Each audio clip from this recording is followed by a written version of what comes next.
Alright, I figured I'd do one more video up here. To me, that trail is very suggestive, potentially having Sabe on it. Bigfoot. The other reason why it's suggestive to me is this. That's an oak tree. Or pine, excuse me, pine, fir. Anyway, it doesn't have any bark on it.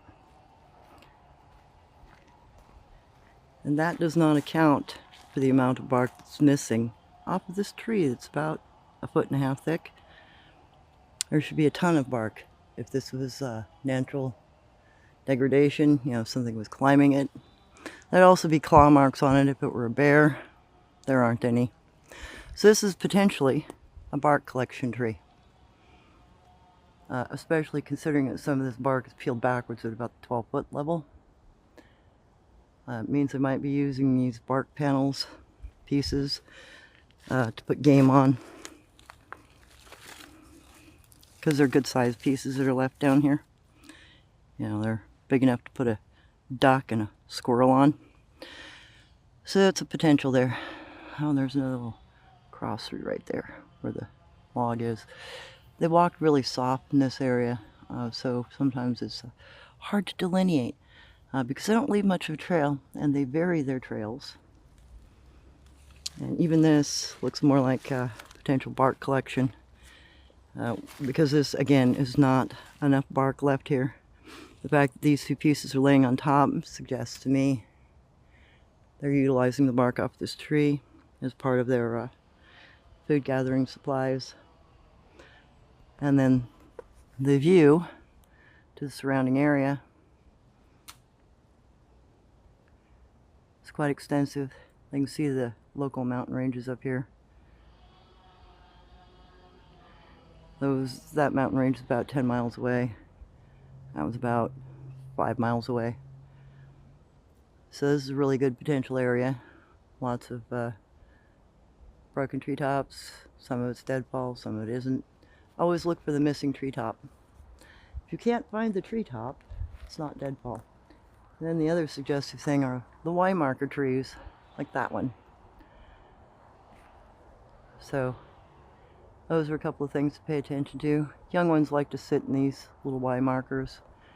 Every once in a while you'll find a tree that's got, you know, evidence of climbing on it.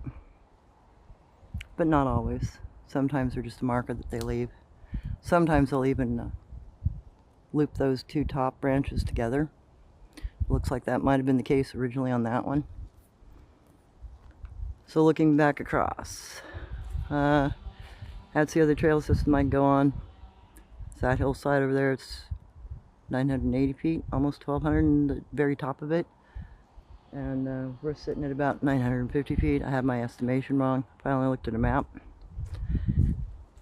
So, this is ideal turf for Bigfoot to be in. Another cross-through trail that doesn't go anywhere. Probably there's a sit spot behind that log, or stump, I should say. When you get in little hang points like this, you know, where they, yeah, it looks like there's a mash down place over there.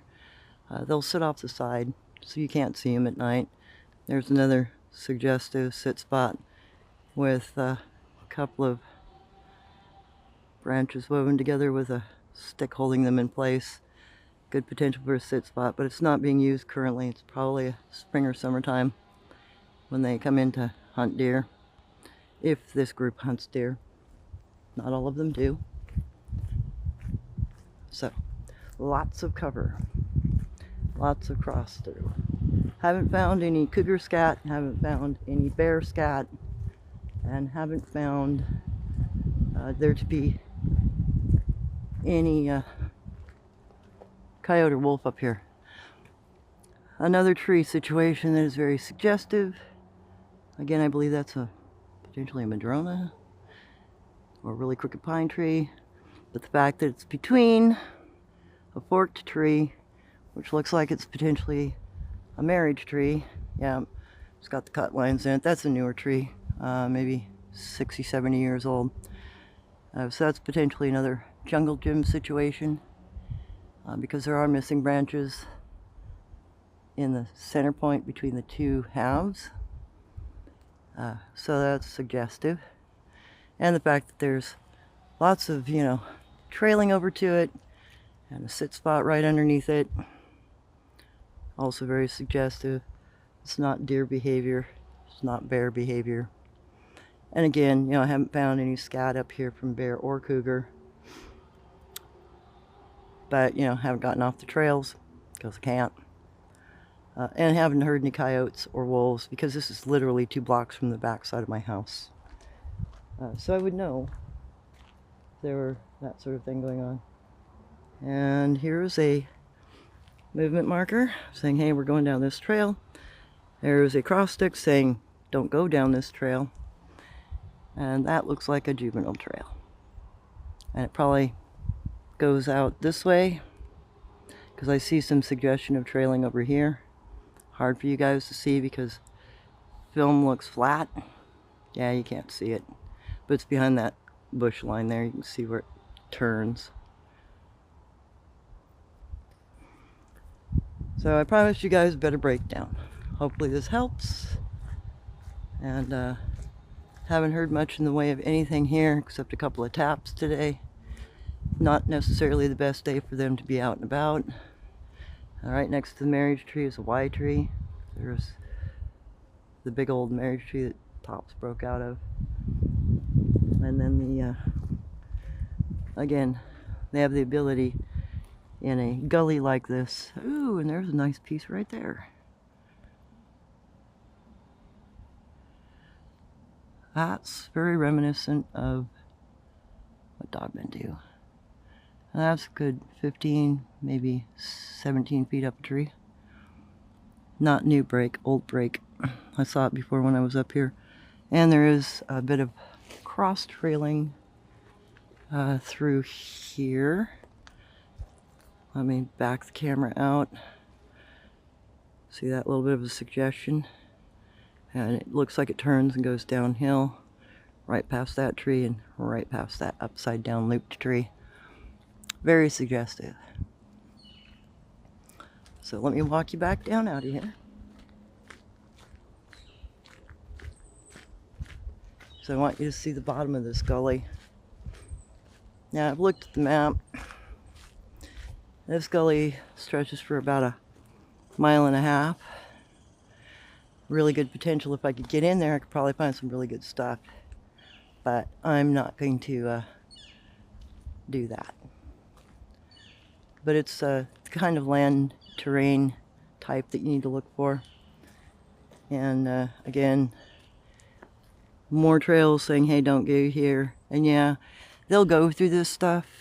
Yeah, they crawl under this. They spider crawl under this. They'll leave the marker like this, you know, no go here. And then they'll crawl like a spider under, step over that, hunched over, and then they'll stand up, walk the rest of the way down the trail. That's normal movement pattern.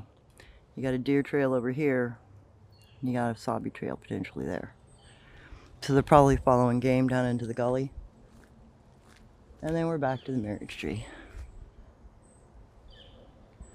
Hope you enjoy this. I'm gonna take a run back down to my vehicle. I'll spend some time with my dog. And again, that trail is very suggestive of potential Sabe. Because it ends rather abruptly. A bigger animal would have just burst through the under foliage there and made an upside down looking U if it were a bear, or kind of an oval if it were a deer or a cat, you know, cougar. So whatever is moving through there is splitting off rather quickly once it leaves the path. And yeah, I'm pretty sure these Sabe people use the paths up here pretty regularly, especially since the conifer man is down there in a clearing where there's hardly any, you know, tree growth. It's all scrub stuff. So there you go. Have a great afternoon. Hope you enjoyed these two.